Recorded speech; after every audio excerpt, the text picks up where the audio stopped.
Pernah kepikiran nggak sih, kalau bikin penelitian ilmiah itu sebenarnya bukan cuma soal numpuk-numpukin data, ngitung angka, atau nyatet hasil wawancara? Nggak, sama sekali nggak sesederhana itu.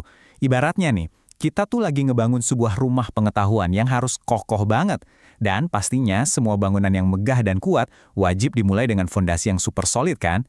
Nah, di pemaparan kali ini kita bakal bongkar bareng-bareng rahasia di balik fondasi tersebut. Kita bakal ngelihat gimana logika nyatuin semuanya dan ini yang paling menarik, gimana kerangka berpikir kita yang kadang nggak kita sadari justru jadi penentu utama hasil akhir dari seluruh riset kita. Yuk, langsung kita mulai? Oke, anggap aja sekarang kita lagi ngebedah cetak biru atau semacam blueprint dari cara kerja ilmu pengetahuan. Biar gampang ngikutinnya, kita bakal bagi pembahasan ini jadi 4 bagian utama. Pertama, kita bahas dasar filsafat ilmu. Kedua, hakikat penalaran ilmiah. Terus yang ketiga, teori, konsep, dan konstruk. Dan ditutup dengan bagian keempat, yaitu paradigma dan desain penelitian. Oke, mari kita selami bagian pertama ini. Dasar filsafat ilmu, sang fondasi tak terlihat. Sebelum kita bisa ngebangun apa-apa, kita harus ngecor fondasi filosofisnya dulu nih. Karena hal tak kasat mata inilah yang bakal nentuin arah pikiran kita ke depannya. Kita mulai dengan komponen fondasi yang paling awal, yaitu ontologi. Bahasan utamanya simpel banget. Sebenarnya wujud dari realitas yang lagi kita teliti itu kayak gimana sih? Coba deh Anda bayangin. Misalnya Anda lagi neliti hukum gravitasi. Dimanapun Anda lempar apel, jatuhnya pasti ke bawah kan? Realitasnya itu tunggal, mutlak dan objektif banget. Nggak peduli siapa yang neliti. Tapi, gimana kalau yang Anda teliti itu budaya kerja di sebuah perusahaan? Nah, realitasnya kan pasti dinamis tuh. Maknanya bisa terus berubah-ubah dan dibentuk dari interaksi serta pengalaman orang-orang di dalamnya. Cara Anda memaknai realitas yang beda-beda inilah yang disebut ontologi. Dan ini krusial banget buat nentuin apakah riset Anda bakal nyari pola matematis yang kaku atau justru menggali makna yang dalam dari suatu fenomena sosial. Terus, kalau kita udah tahu wujud realitasnya kayak gimana, muncul pertanyaan baru. Gimana caranya kita bisa tahu tentang realitas itu? Jawabannya ada di epistemologi. Pengetahuan ilmiah itu kan nggak tiba-tiba turun dari langit lewat intuisi doang ya. Kebenaran juga nggak bisa diklaim cuma dari tebak-tebakan. Pengetahuan ilmiah tuh murni lahir dari observasi empiris yang sistematis dan penalaran logis yang bisa diuji berkali-kali. Intinya, epistemologi ini nuntut kejelasan prosedur dari kita. Dia bakal nanya, bukti apa sih yang bisa dibilang valid?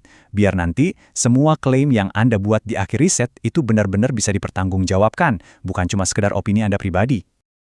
Lanjut ke komponen fondasi yang ketiga, yaitu aksiologi. Ini yang sering banget kelewat sama peneliti. Ilmu pengetahuan itu nggak pernah beroperasi di ruang hampa yang bebas nilai. Setiap keputusan riset yang kita ambil pasti bawa tanggung jawab moral tertentu. Aksiologi itu ngingetin kita soal etika riset. Mestiin kalau pencarian ilmu kita ini selalu sejalan sama nilai kemanusiaan, bukan sekedar buat menu-menuhin ambisi akademis doang. Kita tuh didorong buat selalu mikir, ini ilmunya mau dipakai buat apa sih? Siapa yang bakal diuntungkan? Dan yang paling penting, apakah metode kita ini memperlakukan subjek riset secara adil? Bab kedua, hakikat penalaran ilmiah. Di sini kita masuk ke kerangka logika yang jadi penopang riset. Anggap aja kita sekarang lagi masang scaffolding atau peranca yang bakal ngehubungin bukti empiris ke bangunan pengetahuan ilmiah yang lagi kita kerjain. Nah, hal yang benar-benar menarik dari slide ini adalah ada 3 jalur logika utama buat nyambungin bukti di lapangan sama teori kita. Pertama, penalaran induktif. Ini ibaratnya kita lagi nyusun puzzle tapi nggak tahu gambar aslinya kayak gimana. Jadi kita ngumpulin data spesifik satu-satu di lapangan sampai akhirnya ngebentuk satu pola atau teori baru. Kedua, deduktif. Ini kebalikannya. Kita mulai dari teori besar yang udah mapan, terus kita uji ke bawah, ke dalam kasus-kasus yang spesifik. Dan yang ketiga, abduktif. Bayangin Anda lagi riset, tiba-tiba nemuin data aneh yang tak terduga, kayak nemu penguin tapi di tengah gurun pasir. Nah, penalaran abduktif ini adalah lompatan kreatif untuk bikin tebakan ilmiah yang paling masuk akal, buat ngejembatanin keanehan itu jadi sebuah hipotesis sementara. Tapi tahu nggak rahasia peneliti yang benar-benar matang? Mereka tuh nggak cuma milih satu jalur logika doang. Ketiga logika tadi bukan pilihan berganda yang saling meniadakan.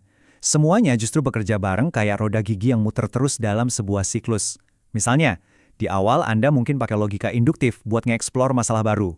Terus di tengah jalan pas ketemu anomali, Anda pakai abduktif. Baru deh di akhir, Anda pakai deduktif buat nguji temuan itu secara ketat dan sistematis. Semuanya benar-benar saling melengkapi secara indah.